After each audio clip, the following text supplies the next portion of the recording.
ఉండాలి, ఎవరన్నా అందరూ కలిసిమెలిసి ఉండాలి. అల్లు అర్జున్ గారు ఎప్పుడైతే అక్కడికి వెళ్ళారో అది తప్పు కాదు, అది కరెక్టే, నేను కాదంటలా. కాకపోతే ఒక మాట చెప్పాల్సింది, పవన్ కళ్యాణ్ కూడా నా అభిమాని, నేను ఇదిగా ఉన్నాను, పవన్ కళ్యాణ్ గారు నా సపోర్ట్ అని నేను చెప్పాల్సింది, అది చెప్పలేదు. ఆయన ఈ మధ్యన చేసిన యాటిట్యూడ్, ఆయన చేసిన బిహేవియర్ సినిమా మీద చాలా ప్రభావం ఉంటుంది.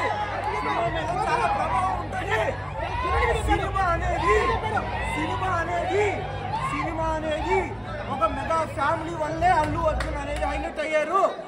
నేను ఇక్కడికి ఇంతమంది ఎంత ఫ్యాన్స్ ఉన్నా సరే నేను చెప్తున్నాను, Allu Arjun is good actor, is international actor.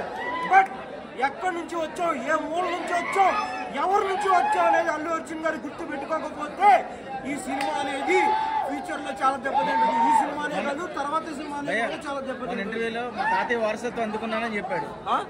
వాళ్ళ తాతయ్య వారసత్వం తీసుకున్నాను. ఎవరు వారసత్వం తీసుకున్నా చిరంజీవి గారి తర్వాత ఎవరన్నా సరే, ఆయన పెట్టిన భిక్షే, ఆయన పెట్టిన రోడ్డే ఎవరన్నా సరే ఇది మట్టికి ఎవరన్నా మర్చిపోతే, నిజంగా చెప్తున్నా, తెలుగు రాష్ట్రాల్లో అల్లు అర్జున్ వాల్యూ అనేది చాలా తగ్గిద్ది. ఇంతమంది అభిమానుల్లో నేను చెప్తున్నాను, ఇది కరెక్ట్. మీరు ఎవరన్నా సరే గమనించండి, రేపొద్దున పుష్ప 1 పుష్ప 2 కన్నా పుష్ప 1 హిట్, పుష్ప 2 అనేది హిట్ కాదు, ఇది రాసి పెట్టుకోండి. సెకండ్ ఎక్స్ట్రాడనరీ సార్, ఎంట్రన్స్ ఎలా అవుతుంది అల్లు అర్జున్ గారు? బిగినింగ్ ప్రతి షోలో అదిరిపోయింది, తర్వాత కొంచెం ఇంటర్వ్యూ వరకు తగ్గింది, లెవెల్లో ఉంది. ఓవరాల్గా worth watching sir, block buster sir. Next Bunny గారు పుష్ప 3 ఉంది, పుష్ప 2 3.5 అవర్స్ పెట్టుకొని పుష్ప 3 అన్న అసలు ఏముందని స్టోరీ లేదు, అసలు ఏం లేదు.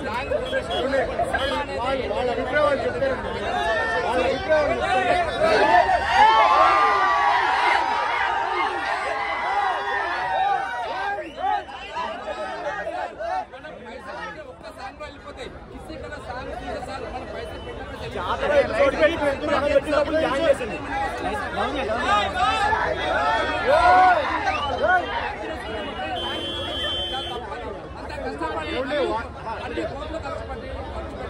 వాళ్ళు టికెట్